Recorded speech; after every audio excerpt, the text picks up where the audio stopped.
Ustedes con Toby Pensini, aquí en Globovisión tenemos a un invitado muy especial. Y digo muy especial porque era muy amigo de mi padre y lo conozco de toda la vida y le hemos hecho seguimiento de todo lo que ha hecho por la política del país. Es Claudio Fermín, dirigente político, y me va a tumbar el programa porque esa voz de él ya me van a sacar por lo menos de radio aquí de algún lado. ¿Cómo estás, Claudio? Bienvenido al programa, gracias por estar con nosotros, gracias por seguir luchando y aquí en Venezuela, como mucha gente que cree en el país y trata de cambiarlo.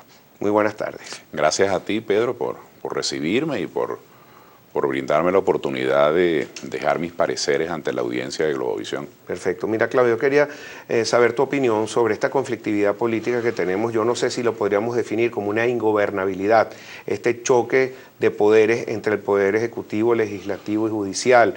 Lo que se legisla, lo trancan, pero ya empiezan los ojos del mundo a ver, ya vamos a entrar en ese tema, pero quería ver primero tu análisis de lo que pasa y si tiene salida o si realmente tenemos una crisis de gobernabilidad.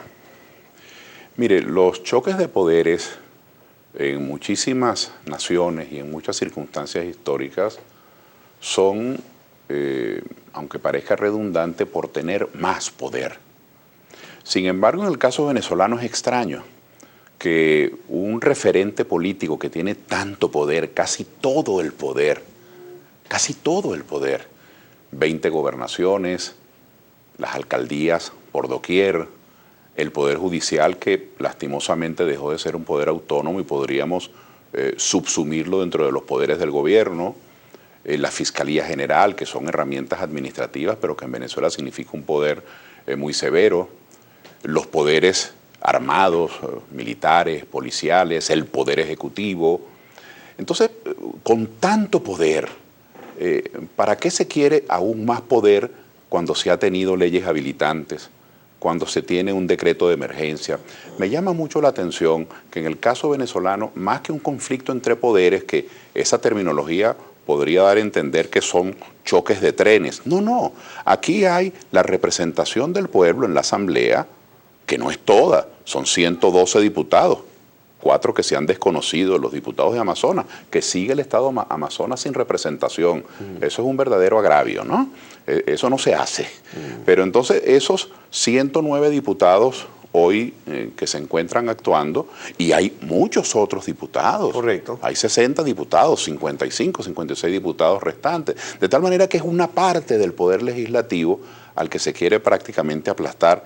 Entonces, en el caso venezolano es el apego a la hegemonía, es el apego al poder total, porque no se trata simplemente de que en nuestro país, Pedro, ha venido rigiendo este esquema de concentración funcional del poder, función legislativa, función judicial, función ejecutiva, sino que además es la concentración temporal del poder. Son 17 años de continuismo. Yo prefiero entonces, más que un choque de poderes, una especie de apego a la hegemonía de un grupo político que pareciera no querer darle ni una ranura, ni una rendija a nadie para que tome decisiones. Fíjese que el Tribunal Supremo de Justicia, que debería ser una instancia a la que todos los venezolanos pudiésemos apelar para reclamar derecho, para reclamar justicia, se ha convertido en una pieza más del activismo político. Yo recuerdo 3 hechos centrales. Primero, la Constitución establece claramente, dispone la Constitución que todos los venezolanos podemos manifestar libremente, pacíficamente, sin ningún otro requisito que los que establecen las leyes. Y el que la ley establece es uno solo, que informemos, que participemos de una manifestación pacífica. Pues la Sala Constitucional echó eso por tierra y entonces decretó una sentencia según la cual si tú y yo, por ejemplo, o un grupo cualquiera quisiera manifestar por cualquier causa ambiental, de seguridad, alimentaria, de transporte, la que fuere, si queremos manifestar, entonces tenemos que pedir un permiso. Pedir un permiso no es lo mismo que informar. Y hay que pedírselo al alcalde o al gobernador, que son generalmente los destinatarios de la protesta. Es una burla, ¿no? Segundo hecho que recuerdo de intromisión del Tribunal Supremo de Justicia, los decretos de emergencia, según la Constitución Nacional, tienen que ser aprobados por la Asamblea Nacional. Claro. Puesto que esa emergencia establece excepciones, y las excepciones son omisiones de la ley en el fondo, dejar de cumplir ciertos requisitos legales. Pues la Asamblea Nacional improbó un decreto de emergencia y sin embargo, desconociendo la Constitución, el Tribunal Supremo siguió adelante, ¿no? Claro. Y lo tercero, pues es lo que hemos visto recientemente, el último caso más sonado. Entonces, yo creo que aquí, y habría que decírselo, no solo en tono de reclamo al que tenemos derecho, sino en tono de una reflexión muy seria. ¿Será que a estos magistrados no les da pena?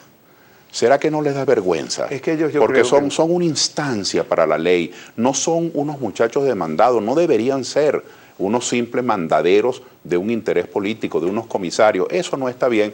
Entonces aquí lo que está realmente, lo que es noticia, es que la hegemonía absoluta de 17 años, de tener todo el poder y de tenerlo siempre con habilitantes. Fíjese que de los 14 años, Pedro, que el presidente Chávez estuvo al mando, estuvo en Miraflores, de esos 14 años, 10 años estuvo bajo leyes habilitantes. Wow. Y un habilitante es como una dictadura, se puede decir, porque una persona no tener dicta controles. leyes, entonces no tienes controles, no tienes ni que cumplir. Entonces la pregunta que tenemos que hacernos los venezolanos, y esto no tiene que ver con oposición o con gobierno, ¿no? Está bien. Tiene que ver más bien con valores. La pregunta que tenemos que hacernos los venezolanos es, nosotros queremos entonces que quien gobierne, sea quien sea el presidente Maduro, o sea el que venga después, o la que venga después, o pasado mañana o después, nosotros queremos que quien gobierne tenga siempre todo el poder, que sea imposible corregirlo, que sea imposible rectificar una medida. ¿Es eso lo que nosotros queremos? Pues eso es lo que quiere el actual gobierno. La hegemonía significa que nadie puede decir ni hacer nada que no sea su voluntad. Pero fíjate que dentro de todo esto hay críticas internacionales y de organismos de factores de poder reales. Por ejemplo, el Papa en su homilía, que es el día más importante para él, de la Semana Santa, nombra a Venezuela y rompe su agenda y dice que quiere venir al país, el que negoció con Raúl Castro y con Obama, y nos ve a nosotros que estamos muy relacionados con ellos. Después, también ayer hubo un artículo que molestó mucho al gobierno de este periódico de Washington Post, donde dice que Venezuela debería ser intervenida con una carta interamericana que el mismo Almagro dice que está esperando que la Asamblea Nacional se las pida. Vemos también las Naciones Unidas que estaban, pero muy tristes, no me acuerdo la palabra que utilizaron, de que no se aprobara una ley de amnistía, porque cree que ese diálogo que también pide el Papa, que aquí pide el país, no se está cumpliendo. Sí, han podido modificarla, han podido decir esto sí, esto no, pero no se llegó a nada, sino simplemente todo lo que pasa a la Asamblea se revoca en el Tribunal Supremo.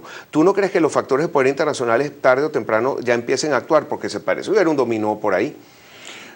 Yo pienso que por mucho tiempo, en Europa, en Asia, posiblemente en América del Norte también, la gente fue teniendo la idea según la cual el gobierno de Chávez y particularmente el presidente Chávez era un gran justiciero, un gran reivindicador.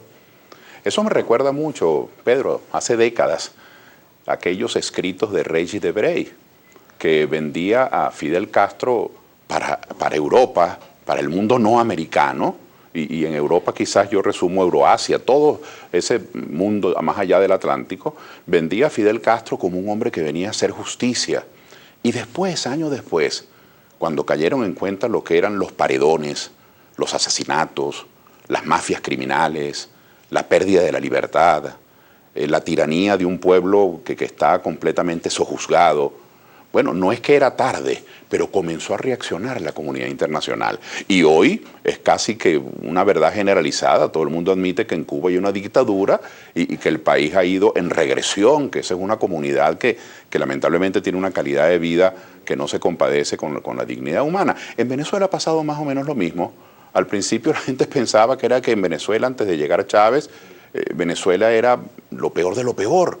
Y ahora la gente ha recuperado el sentido de las proporciones y se han dado cuenta que en estos 17 años lo que ha habido es regresión, lo que ha habido es atraso, lo que ha habido es miseria. La reacción de la comunidad internacional para mí tiene que ver no solamente con que los derechos humanos se han pisoteado en el país, sino con que se ha caído en cuenta que el deterioro de la calidad de vida en un país que se está cayendo a pedazos ya es innegable, con todo y las multimillonarias inversiones en propaganda que este gobierno hace todos los días en cadenas y en publicaciones nacionales e internacionales. Es decir, la comunidad internacional no es ciega, ya se ha percatado, pero la solución no está en manos de ellos, claro. La solución está en manos nuestras. Claro.